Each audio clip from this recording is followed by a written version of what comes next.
அனைவருக்கும் நம்முடைய வணக்கங்களை உரித்தாக்கிக் கொள்கிறோம். பிரம்மரிஷி அவர்களுடைய திருவடிகளை வணங்குகிறோம்.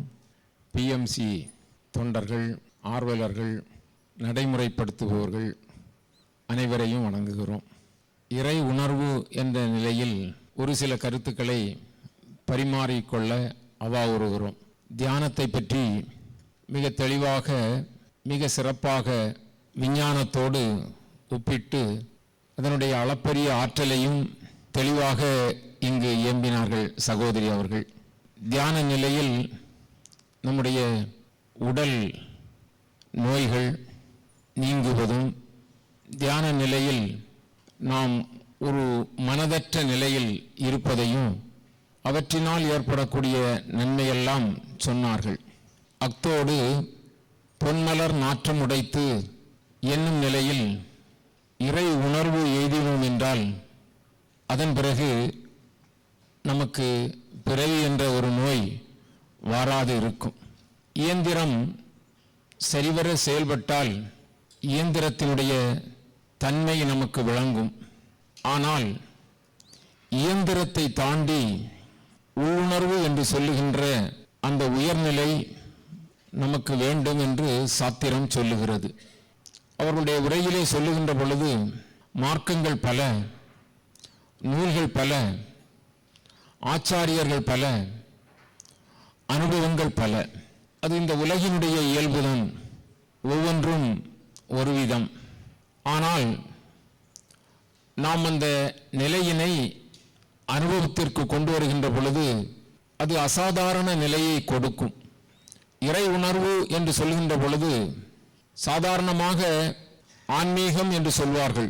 ஆன்மா என்பது இறை, ஆன்மா என்பது பரம். அந்த ஆன்மாவை வைத்துத்தான் ஆன்மீகம் ஆன்மீகம் என்று சொல்கிறோம். ஆன்மாவை சிந்திக்கின்ற பொழுது ஆன்மா எங்கு இருக்கிறது, எப்படி இருக்கிறது, எந்நிலையில் இருக்கிறது, அதனுடைய நிலைப்பாடு என்ன, அப்படி என்று பல எண்ணங்கள் தோன்றலாம். நாம் எல்லோருமே ஆன்ம சொரூபமாகத்தான் இருக்கிறோம். மனித உடல், மிருக உடல் மற்றுமுள்ள ஜீவராசிகள், அதுபோல மரங்கள், செடி கொடிகள், அசைவற்ற திடப்பொருள்கள், இப்படி பார்க்கின்ற பொழுது எல்லாமே ஆன்மீகம்தான், ஆன்மாதான். ஆன்மாவுக்கு அப்பாற்பட்ட பொருள் ஒன்று உண்டுமா அப்படி என்று சொன்னால் இல்லை. ஆன்மா இத்தனை சொரூபமாக இருக்கின்ற பொழுது அது சொரூப நிலையை அடைகிறது. ஆன்ம சொரூபம் என்று சொல்கிறோம். ஆகவே மனிதர்களை எடுத்துக்கொண்டாலும் ஆன்ம சொரூபம்தான். நாமெல்லாம் அந்த சொரூபத்தில் இருக்கிறோம். ஒவ்வொருவருக்கும் ஒவ்வொரு அடையாளம் இருக்கிறது. இந்த ஆன்மா சொரூபமற்ற நிலையிலும் இருக்கிறது. அதை நிர்குண பிரம்மம் என்று சொல்கிறார்கள். நிர்குணம் என்று சொல்லுகின்ற பொழுது குணம் குறி அற்ற ஒன்றாக இருக்கிறது. அது மிக சூட்சுமமாக இருக்கிறது. சூட்சுமமாக இருக்கின்ற அந்த ஆன்மாவை பரமாத்மா அல்லது பரம் என்று சொல்கிறோம். அது ஒவ்வொருவருடைய உடலிலும் அகமாக இருக்கின்ற பொழுது அதை ஆன்மா என்று சொல்கிறோம். எல்லோருடைய, எல்லா ஜீவராசிகளுடைய அகத்திலும் ஆன்ம சொரூபமாக இறை இருக்கிறது. அகம் அகம் என்று சொன்னாலே நான் அப்படி என்று சொல்லுகின்ற அந்த வாசகம் கிடைக்கும். அகம், வேதம் சொல்லுகிறது அகம் பிரம்மாஸ்மி அப்படி என்று சொல்கிறது. அகம் பிரம்மம். ஆக நம் எல்லோரிடத்திலும் அந்த அகம் இருக்கிறது, பிரம்மம் இருக்கிறது, ஆன்மா இருக்கிறது. இந்த ஆன்மாவிலே லயமாகிறோம் அல்லவா? எப்பொழுது லயமாகிறோம்? அதைத்தான் அஷ்டமா யோகம் என்று சொல்லுகின்ற பொழுது, அஷ்டாங்க யோகம் என்று சொல்லுகின்ற பொழுது இயமம், நியமம், ஆசனம், பிராணாயாமம், பிரத்யாகாரம், அப்படி தாரணை, தியானம், சமாதி என்று சொல்லுகின்ற பொழுது நாம் புறநிலைகளில் இருந்து விடுபடுகிறோம். நம்மில் இருக்கின்ற கருவி கரணங்களில் இருந்து விடுபடுகின்ற பொழுது அந்த நிலை நமக்கு ஏற்படுகிறது. அப்பொழுது நாம் எதில் இருக்கிறோம் என்று சொன்னால் ஆன்ம பிரகாசத்தில் இருக்கிறோம். அந்த ஆன்ம பிரகாசம்தான் நமக்கு ஆனந்தத்தை கொடுக்கிறது. அதை உணர்ந்து நாம் அதில் இருந்தோம் என்று சொன்னால் அதுதான் தெய்வீகம். இயல்பான நிலையிலே உணராது இருப்பது ஒன்று, இயல்பான நிலையிலே உணர்ந்து இருப்பது ஒன்று. உணர்ந்து இருப்பதைத்தான் இறை உணர்வு என்று சொல்கிறார்கள். இதை வேதம் சொல்லுகின்ற பொழுது சொல்லும் பிரஜான பிரம்மம் அப்படின்னு சொல்லும். பிரஜான பிரம்மம் அப்படின்னு சொன்னால் உணர்வே பிரம்மம். அந்த உணர்வு நமக்கு மிக மிக மெல்லியதாக, நுண்ணியதாக, தெளிந்த நிலையிலே இருக்கின்ற பொழுது அந்த அந்த ஆனந்தத்திலே திளைக்க முடியும். சமீப காலத்திலே வாழ்ந்த ரமண மகரிஷி எடுத்துக்கொண்டோம் என்று சொன்னால் அவர் சதா சும்மா இருப்பார். அவர் என்ன சொல்லுகிறார் அப்படி என்று சொன்னால் ரமித்திருத்தல் என்று சொல்வார். யாராவது கேள்வி கேட்டால் பதில் சொல்வார், மற்றபடி சும்மா இருப்பார். எதோடு இருக்கிறார்? அந்த ஆன்ம பிரகாசத்திலே, ஆன்ம லயத்திலே, ஆன்மாவிலே ரசித்து இருப்பது. அதுதான் நாம் தியான நிலையிலே நம்முடைய பிரம்மர்ஷி அவர்கள் நமக்கு தெளிவாக அதை எடுத்து சொல்லி அந்த உயர்ந்த நிலைக்கு நாம் துல்லியமான அந்த நிலைக்கு செல்ல வேண்டும் என்று நாம் அதற்காக அந்த சொன்னார்கள் அல்லவா, 60 வயது என்று சொன்னால் 60 நிமிடங்கள் ஆழ்ந்த நிலைக்கு போக வேண்டும் என்று சொல்லி, அது மாதிரி 60 நிமிடங்கள் அது மாதிரி நாம் பயிற்சி செய்கின்ற பொழுது அந்த ஆனந்த நிலையை அடையலாம். அது இறை உணர்வோடு கூடியதாக இருக்க வேண்டும். அந்த இறை உணர்வு வருகின்ற பொழுது அது சச்சித் ஆனந்தமாக பரிணமிக்கும். சத் என்றால் மெய்ப்பொருள் ஒன்றுதான் உண்டு, அது மெய்ப்பொருள். மற்றதெல்லாம் போலியா என்று சொன்னால் மற்றது கிடையாது. இல்லாததற்கு இருப்பு கிடையாது, இருப்பதற்கு இல்லாமை கிடையாது. ஆகவே அந்த ஒன்றுதான் இருக்கிறது. அந்த ஒன்றை மற்ற இந்திரியங்கள், கரணங்கள் இவைகளெல்லாம் மறைக்கின்றன. ஒளியை பல போர்வை போட்டு மறைப்பது போல அந்த மெய்ப்பொருளை இவைகள் மறைக்கின்றன. இதிலிருந்து விடுபடுவதற்காகத்தான் நாம் ஆழ்ந்து செல்கிறோம்.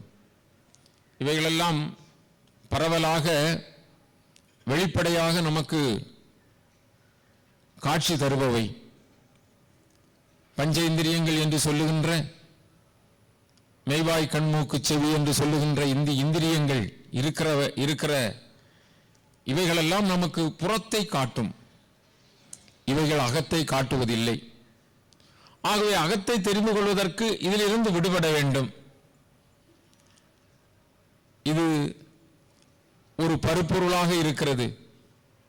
இதற்கு உள்ளே போனால் கரணங்கள், அந்த கரணம், மனம், புத்தி, சித்தம், அகங்காரம் என்று சொல்லுகின்ற அந்த கரணம், அவைகள் மிக மெல்லியதாக இருக்கிறது,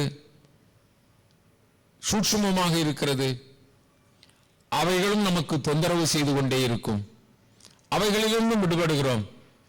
முதல் இந்த உடல் சம்பந்தமான இந்த இந்திரியங்கள், அதில் சூட்சுமமாக இருக்கின்ற அந்த கரணங்கள், இவையிலிருந்து விடுபடுகின்ற பொழுது மெய்ப்பொருளை நாம் பார்க்க முடிகிறது, அனுபவிக்க முடிகிறது. பார்த்தல் என்று சொன்னால் அது அனுபவம்தான், அது ஒரு உணர்வுதான். உணர்வுதான் அந்த பிரம்மம். அது சத் சித் ஆனந்தம். சத் என்றால் மெய்ப்பொருள் என்றோம். சித்தென்றால் தெளிந்த அறிவு. மெய்ப்பொருள் அழியாதது, மாறாதது, நிலையானது, எங்கும் இருப்பது, எல்லாமாக இருப்பது. அதற்கு தோற்றம் முடிவு இல்லை, அதற்கு வளர்ச்சி தேய்வு இல்லை. அது எங்கும் வியாபித்து இருக்கக்கூடிய ஒன்று சத், அதான் மெய்ப்பொருள்.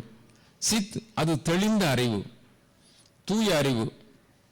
தூய அறிவு எங்கே கிடைக்கும் என்று சொன்னால், இந்த புற கருவிகளிலிருந்து, அகக்கரணங்களிலிருந்து விடுபட்டு ஆழ்ந்த நிலைக்கு போகின்ற பொழுது தெளிந்த நிலை ஏற்படுகிறது. ஆனந்தம், அதுவே பரமானந்தம். ஆகவே ஆன்மா என்று சொல்லுகின்ற பொழுது அது நம்மோடு இருக்கின்ற ஒன்று, நம்மை இயக்குகின்ற ஒன்று. அந்த சாநித்தியத்தில் தான் இந்த அவயவங்கள் எல்லாம் செயல்படுகின்றன. ஆகவே சத் போய்விட்டது என்று சொன்னால் எந்த அசைவும் இந்த உடலுக்கு இல்லை. சத் இல்லை என்று சொன்னால், அந்த சாநித்தியம் இல்லை என்று சொன்னால் இவைகளெல்லாம் செயல்படுவதில்லை. ஆகவே நம்மோடு இருந்து நம்மை இயக்கிக் கொண்டு நம்முடைய இயக்கங்களுக்கெல்லாம் காரணமாக இருக்கின்ற சத் எங்கே இருக்கிறது? அந்த மெய்ப்பொருள் எங்கே இருக்கிறது? அது நம்மோடு இருக்கிறது, நம்முள்ளே இருக்கிறது. அதைத்தான் அகம் என்று சொல்லுகிறோம். அகம் பிரம்மாஸ்மி என்று வேதம் சொல்லுகிறது. ஆக அந்த அகத்தை தேடிக்கொள்ள வேண்டும். அந்த அகம் நீங்காது நம்மோடு இருக்கிறது. திருமூலர் சொல்லுகின்ற பொழுது அற்புதமாக சொல்லுவார். உள்ளத்து ஒருவனை உள்ளுரு ஜோதியை உள்ளம் விட்டு ஓரடி நீங்கா ஒருவனை உள்ளமும் தானும் உடனே இருக்கினும் உள்ளம் அவனை உருவறியாதே அப்படின்னு சொல்கிறார். உள்ளத்து ஒருவன் உள்ளுரு ஜோதி. இங்கு தீபம் ஏற்றுகின்ற பொழுது கூட சொன்னார்கள், எல்லாம் ஜோதி சொரூபம்.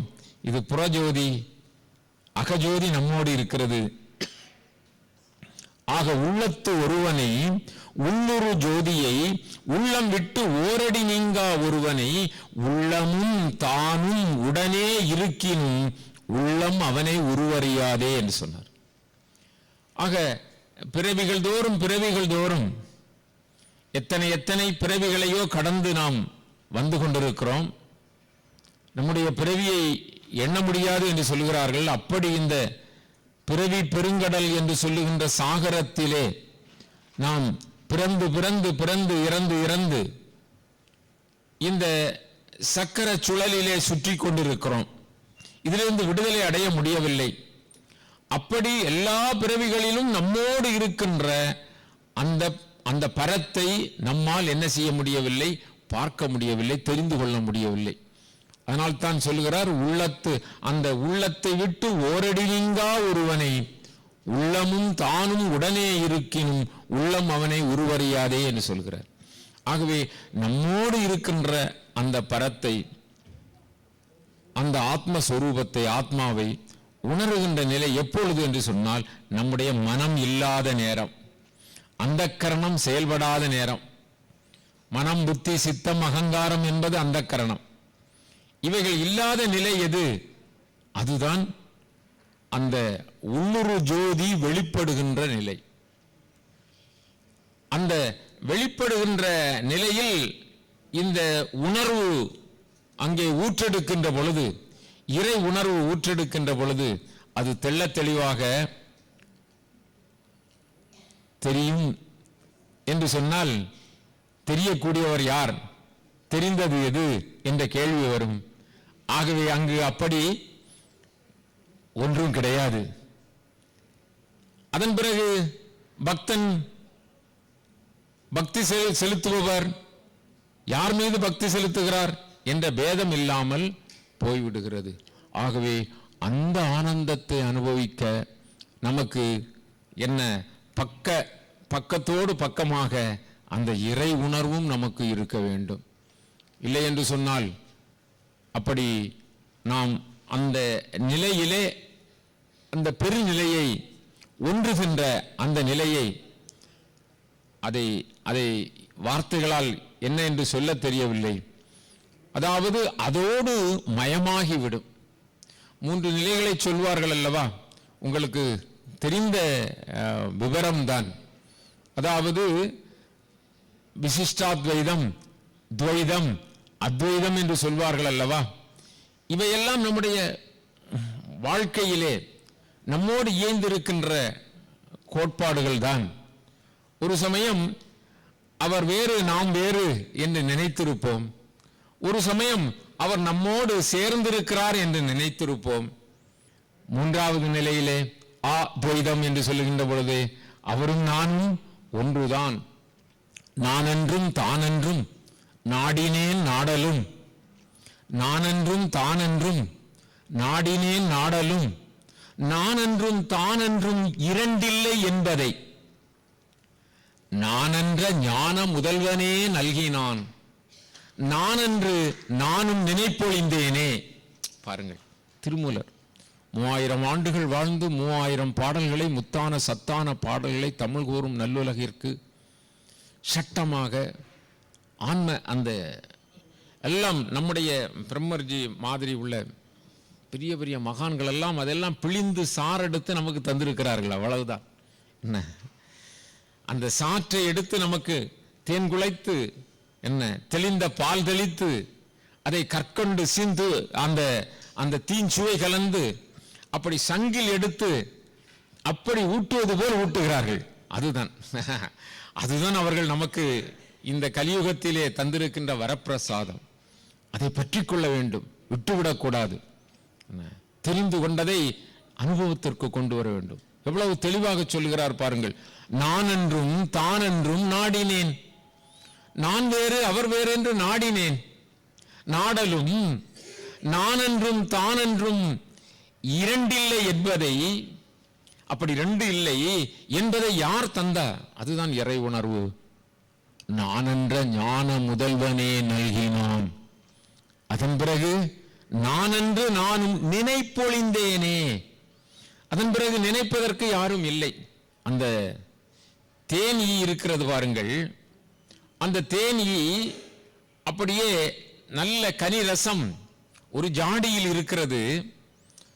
அந்த ஜாடியில் இருக்கிற அந்த தேன் அமிர்தத்தை பருக வேண்டும் என்று சொல்லி, இனிமத்தை பருக வேண்டும் என்று சொல்லி, அதனுடைய புலன் உணர்வுகளால் உந்தப்பட்டு அது இருக்கும் இடத்தை கண்டுகொண்டு அந்த ஜாடியை சுற்றி வருகிறது. அந்த தேன் அமிர்தம் அங்கு இருக்கிறது, தேன் சுவை இருக்கிறது, அந்த இனிமம் இருக்கிறது என அது தெரிந்து கொண்டது புலன்களால். அப்படி தெரிந்து கொண்டவுடனே அதற்கு மகிழ்ச்சி ஏற்படுகிறது. ரீங்காரம் இட்டுக்கொண்டு அந்த ஜாடியை சுற்றி சுற்றி வருகிறது. இது துவைதம். அது தெரிந்து கொண்ட பிறகு அருகாமையில் வந்து அந்த அந்த இனிமம் அந்த தேன் ஜாடியிலே உட்கார்ந்து மெல்ல நகர்ந்து அந்த தேன் இருக்கின்ற பகுதியிலே சென்று தன்னுடைய உறிஞ்சு குழலை நீட்டி அந்த தேனை தொட்டு சுவைக்கிறது. இது இரண்டும் சேர்ந்திருக்கின்ற நிலை விசிஷ்டாத்வைதம். இன்னும் கொஞ்ச நேரம் ஆகிறது. ஆழ்ந்த நிலைக்கு போய்விட்டீர்கள், ஆழ்ந்த நிலைக்கு போய்விட்டீர்கள். மதுவை உண்டு உண்டு உண்டு உண்டு வயிறு புடைக்க உண்டு உண்டு தேனியானது மயக்க நிலையை அடைந்து விட்டது. இப்பொழுது மயக்க நிலையிலே அதிகமாக தேன் உண்ட காரணத்தினால் மயங்கி அந்த தேனிலே விழுந்து விடுகிறது. இப்பொழுது இனிமம் அதை உண்டு விட்டது. இப்பொழுது துவைதம். இப்பொழுது தேனி இல்லை, தேன் இல்லை, இரண்டும் ஒன்றாக ஆகிவிட்டது. கவனியுங்கள், இது அத்வைதம். ஆகவே இந்த மூன்று நிலைகளிலும் நம்மோடு இருந்து கொண்டிருக்கிறது. கொஞ்சம் கொஞ்சமாக பருகி பருகி பருகி நாம் அதிலே ஊறி போகலாம், அதுவாகவே ஆகிவிடலாம். அதனால் தான் வேதம் சொல்லுகிறது, நீ அதுவாக இருக்கிறாய். தத்துவமசி, தத்துவமசி, நீ அதுவாக இருக்கிறாய். நீ இயல்பாக வேறானவன் அல்ல. நீ மாற்று நிலையிலே உள்ளவன் அல்ல. நீ அதுவாக இருக்கிறாய். இயல்பாக உன் நிலை அதுதான். ஆனால் உன்னுடைய அகங்காரம், உன்னுடைய தெளிவில்லாத அறிவு, உன்னுடைய தெளிவில்லாத சித்தம், உன்னுடைய தெளிவில்லாத மனம், இவையெல்லாம் ஒரு மாயை ஏற்படுத்தி கொண்டதுதானே. இதனால் நீ மயக்கமடைந்து நான் வேறு அது வேறு என்று நினைக்கிறாய், அவ்வளவுதான். உண்மையிலேயே நீ அதுவாகத்தான் இருக்கிறாய். தத் துவம் அசி, தத் நீ, துவம் அது, அசி இருக்கிறாய், அதுவாக இருக்கிறாய். அது என்றால் என்ன? அது என்று சொன்னால் அதுதான் பரம். அதுவாகவே இருக்கிறாய், பூரணமாக நீ அதுவாகவே இருக்கிறாய். அதில் எள்ளளவும் மாறுபாடு உடையவன் அல்ல. ஆனால் நீ மயக்கத்தில் இருக்கிறாய். அதைத்தான் மாயை என்று சொல்லுகிறார்கள். என்ன மயக்கம்? இல்லாததை இருப்பதாக நினைப்பது மயக்கம். இல்லாததை, இல்லாத ஒன்று ஆனால் இருப்பதாக நினைக்கிறோம், அதுதான் மயக்கம். கயிற்றைத்தான் அந்த பகல் மறைந்து இரவு சூழுகின்ற அந்த மாலை பொழுதிலே ஒற்றையடி பாதையிலே புதர் சூழ்ந்த அந்த இடத்திலே போகின்ற பொழுது ஏற்கனவே கேள்விப்பட்டிருக்கிறார், அம்மா சொல்லி இருக்கிறார் அங்கு பாம்பு உண்டு என்று சொல்லி. ஆகவே அந்த எண்ண அலைகளோடு அதை தாண்டி செல்லுகின்ற பொழுது அங்கே ஒரு கயிறு கிடக்கிறது. அந்த கயிற்றை பார்த்தவுடனே பாம்பு என்று பதட்டம் அடைகிறான். வேகமாக விறுவிறென்று பாம்பு பாம்பு என்று ஓடுகிறான். அம்மாவினுடைய மடியிலே விழுந்து குமரி குமரி அழுகிறான், அம்மா பாம்பு பாம்பு பாம்பு. இல்லையா? அம்மா முதுகில் தட்டி கொடுத்து பயப்படாதே, காய்ச்சல் கூட அவனுக்கு வந்து விட்டது. ஆனால் மறுநாள் அவன் அந்த வழியாக போகின்ற பொழுது அதே இடத்தில் அந்த கயிறு கிடக்கிறது. நேற்று நான் பார்த்தது, ஐயோ இந்த கயிறு தானே, பாம்பு இல்லையே, பாம்பை நான் பார்க்கவில்லை, இந்த கயிறு தானே. அப்படி கயிற்றை எடுத்து வீசி எறிந்து விட்டு போகிறான். பார்த்தது எது? கயிறு. ஆனால் பாம்பாக பார்த்தானே, பாம்பு இயல்பாக அங்கு இருந்ததா? பாம்பை பார்த்தானா? பாம்பு என்ற ஒன்று அங்கு இருந்ததா? இல்லவே இல்லையே. அது எதனால் அந்த பார்வை அவனுக்கு? அது மயக்கம், அறியாமை. இல்லையா? அதுபோல நாமும் நான் நான் என்று இந்த உடம்பை என்ன செய்து கொள்கிறோம்? அறியாமையினால், ஆணவத்தினால் நான் என்று இந்த உடம்பை ஆதாரமாக வைத்து செய்யாத காரியங்களை செய்து வேண்டாத காரியங்களிலே மூழ்கி இந்த வாழ்க்கையை நாம் முடித்துக் கொள்கிறோம். நான் இந்த உடம்பு அல்ல, நான் ஆத்மஸ்வரூபம். நான் இந்த உடம்பு அல்ல, நான் ஆன்மா. நான் அழியாதவன், நான் மாறாதவன், நான் என்றும் இருப்பவன், நான் நித்தியமானவன், நான் பிறந்ததும் இல்லை, நான் இறப்பதும் இல்லை, நான் என்றைக்கும் நித்தியமாக இருந்து கொண்டிருக்கிறேன் என்று சொல்லுகின்ற மனோபாவம் நமக்கு வரவில்லையே. அந்த மனோபாவம் தான் நாம் இறைவன் என்று நாம் முழுக்க அனுபூதியோடு அனுபவத்திலே தெரிந்து கொண்டோம் என்று சொன்னால் மாறுபட்ட கருத்தே இல்லை. நாம் ஒவ்வொருவரும் கடவுள்தான். உண்மை அதுதான். கயிறுதான் உண்மை, பாம்பு அல்ல. நீ இன்னார், நீ பாலகிருஷ்ணன், யோகிராம் சுரத்குமார் ஆனந்த குருகுலத்தை சார்ந்தவன், இப்படி விசிறிசாமி பக்தன், அல்லது இப்படி பண்டிதம் படித்தவன், வேலை செய்தவன், ஒன்றும் கிடையாது. இதெல்லாம் இந்த சடலத்திற்குத்தான், இதற்குத்தான் பட்டம். BA BL, BSc BL, MA BL, MA MEd, MPhil, எத்தனை படிப்பு உண்டுமோ எல்லாம் எதற்கு? இந்த சடத்திற்கு. இன்னார் மகன், இன்னார் அண்ணன், இன்னார் அக்கா, இன்னார் தம்பி, இன்னார் கணவன், இன்னார் மனைவி, எல்லாம் இந்த உடலை சார்ந்த பந்தம். நான் பிறந்ததனால் என் கூட என் தாய்க்கு ஒருவர் பிறந்தால் என் அண்ணன், இப்படி எல்லாமே இந்த உடம்பு சம்பந்தப்பட்டது. ரொம்ப விரிவாக சொல்ல வேண்டியதில்லை. இந்த உடம்பு சம்பந்தம் இல்லாத ஒன்று இல்லை. ஆகவே இந்த உடம்பு சம்பந்தமானவற்றை வைத்துத்தான் நாம் பாசம், நேசம், பந்தம், எல்லா கட்டுக்களையும் எல்லா விதமான சேர்க்கைகளையும் சேர்த்து கொண்டிருக்கிறோம். இந்த உடம்பே நான் அல்ல. பிறகு எனக்கு இந்த சம்பந்தம் எப்படி வந்தது? இந்த உடம்பு நான் அல்ல என்ற அந்த பக்குவமான அந்த ஞான விழிப்பு நமக்கு கிடைத்து விட்டதென்றால் பிறகு எது போனால் என்ன, எது வந்தால் என்ன, யார் இருந்தால் என்ன, யார் எப்படி இருந்தால் என்ன, எந்நிலையில் இருந்தால் என்ன, எல்லாம் அந்த சொரூபம் தானே. எது இயல்பாக இயக்கப்படுகிறதோ அது இயங்கிக் கொண்டிருக்கிறது. எதிலிருந்து நீ வேறுபட்டவன்? உன்னுடைய புத்தி தான் உன்னை வேறுபடுத்துகிறது, உன்னுடைய மனம்தான் உன்னை வேறுபடுத்துகிறது, உன்னுடைய செயல்தான் உன்னை வேறுபடுத்துகிறது. நான் படித்தவன், அவன் பாமரன், நான் பணக்காரன், அவன் ஏழை. இது எல்லாம் இந்த விபரீதம் எல்லாம் நம்முடைய மனம் காட்டுகின்ற ஒரு கோட்பாடு தானே. அதனால் நீ மனதை கடந்து செல், மனதை கடந்து செல். அதுதானே பெரியவர்கள் நமக்கு காட்டுகிறார்கள். ஆகவே மனத்தால் நான் என்று சொல்லுகின்ற அகம்பாவத்தால், ஆணவத்தால், எனது என்று சொல்லுகின்ற மமகாரத்தால் நாம் ஒரு மயக்கத்தை உண்டாக்கி கொண்டிருக்கிறோம். ரொம்ப சின்ன விஷயம்தான், ரொம்ப ரொம்ப சின்ன விஷயம், அருகாமையில் இருக்கிற விஷயம். அதை நாம் பெரிய பூதாகாரப்படுத்தி அதை தெரிய விடாமல் பார்த்து கொள்கிறோம். அதுதான் நம்முடைய அந்த பிறவி சக்கரத்தில் ஓடுகின்ற காரணம். நீ எதை நினைக்கிறாயோ அதுவாக ஆவாய். அதுதான் முடிந்த முடிவு. நீ எதை நினைக்கிறாயோ, சதா சர்வகாலமும் நீ இறை உணர்விலே இருந்தாய் என்று சொன்னால் அதுவாக ஆகிவிடுகிறாய். கொஞ்சம் கொஞ்சமாக, மெதுவாக மெதுவாக அது உன்னை அந்த நிலைக்கு எடுத்து சென்று விடும். எதை நினைக்கிறாயோ அதுவாக ஆகிறாய், அதுவாக ஆகிறாய். நிஜம்தான், உண்மைதான். என் சொத்து, என் சொத்து, என் சொத்து என்று சொல்லிக்கொண்டே, அல்லது என்னுடைய பங்களா, என்னுடைய பங்களா என்று சொல்லி எதில் அதிகம் விருப்பம் காட்டுகிறோமோ அதை அனுபவிப்பதற்காக மீண்டும் வருகிறோம். அதை அதை அதை நாம் பயன்படுத்துவதற்காக வருகிறோம். அது மாதிரிதான் இறையை நினைத்தோம் என்று சொன்னால் இறையாக மாறிவிடுகிறோம். அதற்கு உபனிஷத்திலே ஒரு கதை சொல்வார்கள் அல்லவா.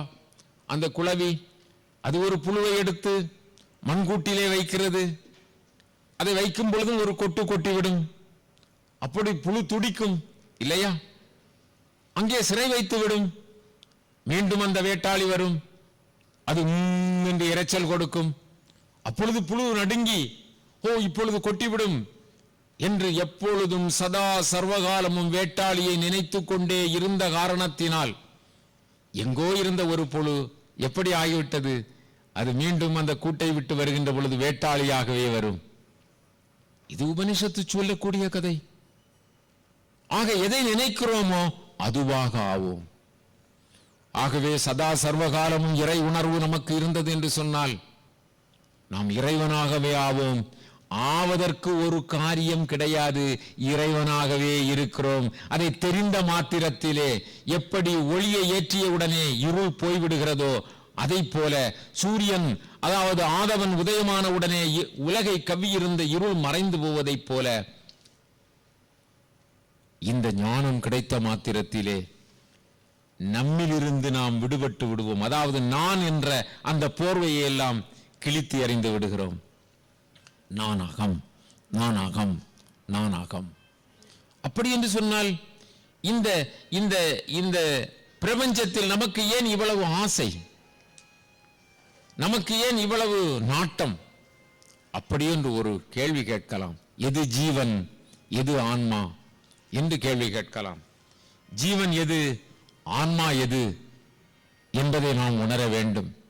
எப்பொழுதெல்லாம் ஜீவபோதம் நமக்கு இருக்கிறதோ அப்பொழுதெல்லாம் ஜீவாத்மா நம்மில் இருக்கிறது. இதுதான் ரொம்ப கவனமாக இருக்க வேண்டும், ரொம்ப கவனமாக இருக்க வேண்டும். எப்பொழுது பரபோதம் வருகிறதோ அப்பொழுது ஆன்மாவாக இருக்கிறோம். ஆன்மாதானே எங்கும் இருக்கிறது, எல்லாமாக இருக்கிறது. அப்படி என்று சொன்னால் இந்த மயக்கம் எப்படி வந்தது, இந்த அறியாமை எங்கிருந்து வந்தது என்ற கேள்வி எழலாம். இந்த அறியாமை, இந்த மயக்கம், அதுதான் இந்த உலகத்தில் இருக்கின்ற நாட்டமும் போதமும். அதைத்தான் ஜீவபோதம் என்கிறோம். ஆகவே ஆன்மா ஜீவாத்மா என்று பிரித்து பார்த்தால் ஆன்மா என்றால் என்ன, ஜீவாத்மா என்றால் என்ன என்ற கேள்வி வருகின்ற பொழுது ஆன்மா கூட்டல் அறியாமை, அஞ்ஞானம் அல்லது மாயை, அது ஜீவாத்மா.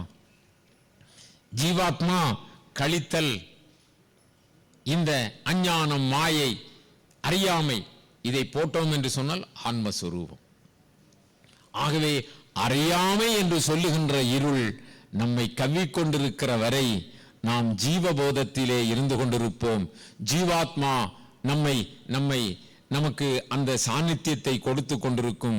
அதனால் இந்த அறியாமை, மாயை, நாம் செய்கின்ற வினையின் ஆணவம், கண்மம், மாயை என்று சொல்லுகின்ற மும்மலங்கள் இருக்கிறதல்லவா, இவைகள் ஒட்டி கொண்டிருக்கின்ற வரை இந்த அதாவது பலூன் சொல்லுவோம் அல்லவா, அதில் சுவர்கள் இருக்கிற வரை அதனுள் இருக்கின்ற ஆகாயமும் புறத்தே இருக்கிற ஆகாயமும் ஒரு வேறுபட்ட மாதிரி அது இன்னொரு கருக்குழியை போய் அடைகிறது. இதுதான் வித்தியாசம். அந்த பலூன் மட்டும் உடைந்து போய்விட்டதென்றால் அங்கிருக்கின்ற அந்த ஆகாசமும் புற ஆகாசமும் ஒன்றாகிவிடும் அல்லவா. அதை கடத்துக்கு உதாரணமாக சொல்லுவார்கள். ஒரு குடம் இருக்கிறது என்று வைத்துக் கொள்ளுங்கள். அந்த குடத்துக்குள்ளே ஆகாசம் இருக்கிறது, அதற்கு வெளியேயும் ஆகாசம் இருக்கிறது. ஒரு தடியை வைத்து அந்த குடத்தை உடைத்தோம் என்று சொன்னால் குடம் உடைந்த மாத்திரத்திலே அது பிரம்ம நிலை, அதாவது அந்த குட ஆகாசமும் பர ஆகாசமும் ஒன்றாய் விடுவதைப் போல நம்மில் இருக்கின்ற அஞ்ஞானம் என்று சொல்லுகின்ற இந்த நிலை மாறுகின்ற பொழுது, அந்த குடம் உடைகின்ற பொழுது நாம் பரம் என்ற நிலையை உணரலாம். ஆகவே ஸ்ரீமத் பாகவதம் பக்தி, ஞானம், வைராக்கியம் என்ற மூன்றையும் சொல்லுகிறது. பக்தி, ஞானம், வைராக்கியம். இந்த பக்தி, ஞானம், வைராக்கியம் இந்த மூன்றும் நம்முடைய பாதைக்கு ஒரு கோடு அமைக்கின்றது. இந்த நிலையில் நாம் இந்த உடல் ஆரோக்கியம், நல்ல தியானம், அமைதி நிலை இதற்கு போய்விட்டோம் என்று சொன்னால் பொன்மலர் நாற்றம் உடைத்து, பொன்மலருக்கு நல்ல வாசமும் இருந்து விட்டதென்றால் அது எவ்வளவு மகிமை பெறுமோ அது மாதிரி ஆகும். ஆகவே எப்பொழுதும் நமக்கு இறை உணர்வு என்பது மிக மிக முக்கியம். நம்முடைய சாதனைகளின் ஊடே இயந்திரம் நன்றாக இயங்குவதற்கு அதற்கு ஒரு எரிபொருள் தேவைப்படுவது போல, இயந்திரம் நன்றாக இயங்குவதற்கு அதனுடைய சக்கரத்திற்கு கொஞ்சம் கிரீஸ் தேவைப்படுவது போல, நம்முடைய சாதனைக்கு ஆன்ம உணர்வு மிக மிக தேவைப்பட்டு கொண்டிருக்கிறது. அந்த ஆன்ம உணர்வு அதற்கு ஒரு எரிபொருள் போல, அதுக்கு ஒரு உயர்வு பொருள் போல அது பயன்பட்டு கொண்டிருந்தது என்று சொன்னால் நம்முடைய லட்சியத்தை அடையலாம். மரணமிலா பெருவாழ்வில் வாழ்ந்திடலாம் கண்டீர், மரணமிலா பெருவாழ்வில் வாழ்ந்திடலாம் கண்டீர், சத்தியம் சொல்கிறேன் அப்படி என்று சொல்லி வள்ளல் பெருமான் சொல்லுகிறார். இது தருணம், இது நமக்கு வாய்த்திருக்கின்ற தருணம், இது நல்ல தருணம். இந்த தருணத்தை விட்டுவிடக் கூடாது. ஏனென்று சொன்னால் இறைவனுக்கு துல்லியமான ஒரு பிறவிதான் மனித பிறவி. மனிதன் தெய்வமாகலாம், அசடு நீங்கினால், சட்டையை கலத்தி போட்டால் தெய்வம். என்ன, இந்த சட்டை கலற்றி போட வேண்டும், இந்த சட்டை என்னுடையது என்று நினைக்க வேண்டும். நான் அல்ல இந்த சட்டை என்னுடையது. அதுபோல இந்த தேகத்தை சுட்டிக்காட்டி இது யாருடையது என்று சொன்னால் நீங்கள் என்ன சொல்லுவீர்கள்? என்னுடையது என்று சொல்லுவோம் இல்லையா? இந்த சட்டை நமக்கு, இந்த உடல் நமக்கு ஒரு உடைமை பொருள் தான். நான் இந்த உடல் அல்ல, இது என் உடைமை பொருள். அப்படி என்றால் என்னுடையது என்று சொன்னால் அதற்கு உரிமை கொண்டாடுகிற ஒருவர் இருக்க வேண்டும் அல்லவா? அவர்தான் அகம், அவர்தான் அகம். ஆகவே இந்த லட்சியத்தோடு நம்முடைய வாழ்க்கை, இறை உணர்வோடு, இது மாதிரி நம்முடைய அந்த உயர்ஞான நிலையிலே நமக்கு தந்திருக்கிற அந்த தியான நெறிப்படி அதிலே நாம் ஆழ்ந்து போனோம் என்று சொன்னால் அடைய வேண்டியதை அடைந்து விடலாம். அடைய வேண்டியது எங்கோ இருக்கிறது என்று தேடாதீர்கள். எங்கோ கைலாசமா வைகுண்டமா என்று நினைக்காதீர்கள். எங்கோ இருக்கிறது என்று நினைக்க வேண்டியதில்லை. அது எங்கே இருக்கிறது? இங்கே இருக்கிறது. அது எங்கே இருக்கிறது? இங்கே இருக்கிறது. அது எங்கே இருக்கிறது? அது நம்மோடு இருக்கிறது. அது எங்கே இருக்கிறது? நம்மை விட்டு பிரியாது இருக்கிறது. இமைப்பொழுதும் என் நெஞ்சில் நீங்காதான் தாழ்வாழ்க. நம்முடைய உள்ளத்தை விட்டு இமைப்பொழுது கூட நீங்காது இருக்கின்ற அந்த உரு பொருளை நாம் அடைய வேண்டும். அந்த உரு பொருளை நாம் தெரிந்து கொண்டோம் என்று சொன்னால் நமக்கு வேறு எந்த கவலையும் இல்லை, நமக்கு எந்த ஒரு ஒரு ஒரு ஒரு பிரச்சனையும் இல்லை, உடல் ரீதியாகவும் இல்லை, உள்ளத்து ரீதியாகவும் இல்லை. வாழுங்காலமெல்லாம் வையத்துள் வாழ்வாங்கு வாழலாம். அப்படி வையத்துள் வாழ்வாங்கு வாழ்ந்தால் வானுரையும் தெய்வத்துள் வைக்கப்படும் இல்லையா? இந்த வையகம்தான் கைலாசம், இந்த வையகம்தான் வைகுண்டம். இப்படி எத்தனை பெயர்களிலே நாம் சொன்னாலும் அவையெல்லாம் இங்கே இருக்கிறது, நம்மோடு இருக்கிறது, நம்முள்ளே இருக்கிறது, நம்மை விட்டு நீங்காது இருக்கிறது. அந்த நிலையை நாம் தெரிந்து கொள்வதற்காக நம்முடைய மயக்கத்திலிருந்து நாம் விடுபட்டு செல்ல வேண்டும். நம்முடைய மயக்கத்திலிருந்து நாம் தெளிவு பெற வேண்டும். அதற்கு தான் நம்முடைய பிரம்மர்ஷி முதலானவர்கள் நமக்கு கோடு போட்டு காட்டுகிறார்கள். நம்மோடு இருந்து நம்மை இயக்கி நம்மை அந்த நெறிமுறைக்கு ஆழ்படுத்தி செல்கிறார்கள். அதனால் தான் சொன்னார், ஊற்றை சடலம் என்று எண்ணாதே, இதை உப்பிட்ட பாண்டம் என்று எண்ணாதே. அதாவது இந்த உடல் அனித்தியம் என்று தெரிந்தால் கூட அனித்தியமான இந்த உடலை வைத்துக்கொண்டு நித்தியத்தை தேடிக்கொள்ள வேண்டும். ஏணி நமக்கு கோபுரம் ஏறுவதற்கு பயன்படுகிறது, ஆனால் ஏணிதான் நம்மை வாழ்விப்பது என்று பிடித்துக் கொள்ளாதே. கோபுரத்தில் ஏறிய பிறகு ஏணி வேண்டியதில்லை, ஆனால் கோபுரத்தில் ஏறுவதற்கு ஏணி வேண்டும். இந்த உள்ளுணர்வை, இறை உணர்வை தேடிக்கொள்வதற்கு இந்த உடல் வேண்டும். ஆனால் இதுதான் நான் என்று நினைத்துக் கொண்டு இதிலேயே மயக்கத்தில் இருந்து விடாதே. இது நீ அல்ல, இது உனக்கு ஒரு உபகரணம். நீ செல்ல வேண்டிய பாதைக்கு உன்னை எடுத்து செல்வதற்கான உபகரணம். அதனால் தான் அவர் சொன்னார், ஊற்றை சடலம் என்று எண்ணாதே, இதை உப்பிட்ட பாண்டம் என்று எண்ணாதே என்றார். அதற்கு முன்னிலையிலே சொன்னார், ஊத்தை சடலத்தை ஆபாச கொட்டிலை ஊன்பொதிந்த பீத்தை துருத்தியை சோறிடும் தோற்பையை பேசரிய காற்றில் பொதிந்த நிலையற்ற பாண்டத்தை ஏற்றி திரிந்து விட்டேன் இறைவா கட்சியே கம்பனே. 2 மணி நேரத்திற்கு ஒரு சேலை மாத்துகிறோம், 2 மணி நேரத்திற்கு ஒரு பவுடர் போட்டுக் கொள்கிறோம். இப்படியெல்லாம் இந்த ஊற்றை சடலத்தை ஆபாச கொட்டிலை ஊன்பொதிந்த பீத்தை துருத்தியை சோறிடும் தோற்பையை 3 நேரம் 5 நேரம் போட்டுக்கொண்டே இருக்க வேண்டும். சோறிடும் தோற்பையை பேசரிய காற்றில் பொதிந்த நிலையற்ற பாண்டத்தை ஏற்றி திரிந்து விட்டேன் என்று சொன்னார். அப்புறம் சொன்னார், இந்த உடம்பால் அழிந்தால் உயிரார் அழிவர், திடம்பட விஞ்ஞானம் சேரவும் மாட்டார். ஆகவே உடம்பை இருந்து நான் ஓம்புகின்றேன். உடம்பை நான் ஏன் ஓம்புகின்றேன் என்று சொன்னால், சுவர் இருந்தால் தான் சித்திரம் வரைய முடியும். அதுபோல் இந்த உடம்பு இருக்கிற வரையில் தான் நான் உள் உணர்விலே சென்று இறை உணர்விலே இணைந்து நான் அமரத்துவ மரணமிலா பெருவாழ்வுக்கு போக முடியும். ஆகவே இந்த உடலை நான் பேணுகின்றேன் அப்படின்னு சொன்னார் இல்லையா? ஆகவே மிக மிக முக்கியமாக நாம் கருத்தில் கொள்ள வேண்டியது, நம்மிலிருந்து நாம் விடுபட வேண்டும். நம்மில் நான் என்று சொல்லுகின்ற இந்த பஞ்ச இந்திரியங்கள், அந்தரக்கரணங்கள், இவற்றிலிருந்து நாம் விடுபட்டு செல்ல வேண்டும். அப்படி விடுபட்டு செல்கின்ற பொழுது ஆனந்த நிலையை அடைய முடியும்.